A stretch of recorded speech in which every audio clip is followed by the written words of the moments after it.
শারীরবৃত্তীয় নানা কর্মকাণ্ড পরিচালনা করার জন্য প্রয়োজন বিভিন্ন খনিজ লবণের। গুরুত্বপূর্ণ এই খনিজ লবণের তালিকায় calcium, manganese, sodium, potassium. Bat জনপ্রিয় হলেও ম্যাগনেসিয়ামের ভূমিকা কিন্তু কম নয়।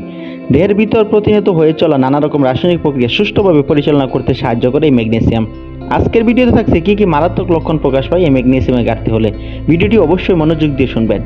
পেশিতে টান, এই ধরনের সমস্যাকে খুব একটা গুরুত্ব দিতে চান না অনেকে। সারাদিন পানি খাওয়া কম হলে পায়ের পেশিতে হঠাৎ করে টান লাগতে পারে, এরকম ধারণা। সেই সমস্যা কিন্তু সাময়িক, কিন্তু নিয়মিত এমন পেশিতে টান লাগার সমস্যা যদি দেখা যায় তাহলে ম্যাগনেসিয়ামের ঘাটতির লক্ষণ আপনার হতে পারে। অবসাদ এবং উদ্বেগ, তেমন কিছুই ঘটেনি মনে হয়, কিন্তু মন খারাপ থাকে সব সময়। এই সমস্যার নৈপথ্যে রয়েছে ম্যাগনেসিয়াম। স্নায়ুর কর্মকাণ্ড সুষ্ঠুভাবে পরিচালনা করতে খুবই সাহায্য করে এই ম্যাগনেসিয়াম।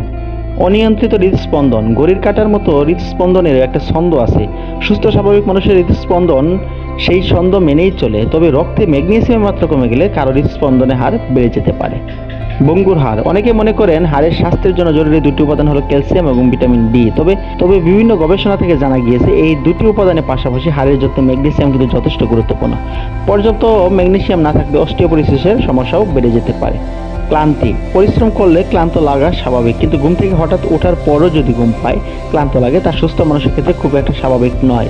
এই ক্লান্তির কারণে হতে পারে ম্যাগনেসিয়ামের ঘাটতি। এখন আসুন জেনে নেই কোন কোন খাবার খেলে আপনি এই ম্যাগনেসিয়ামের ঘাটতি মেটাতে পারবেন, বা কোন কোন খাবারে ম্যাগনেসিয়াম অ্যাভেলেবেল রয়েছে। কুমড়ার বীজ, বাদাম, পালং শাক, চীনাবাদাম, কলা, দই, ব্রোকলি। আপনি যদি ম্যাগনেসিয়ামের সমস্যায় ভোগেন তাহলে আপনাকে এই খাবারগুলো প্রতিদিনের খাদ্য তালিকায় রাখতে হবে, তাহলে কেবলমাত্র এই সমস্যা থেকে আপনি উত্তরণ পাবেন। সো এরকম নিত্য নতুন শিক্ষামূলক ভিডিও পেতে আমার চ্যানেলটা সাবস্ক্রাইব করতে ভুলবেন না। ধন্যবাদ।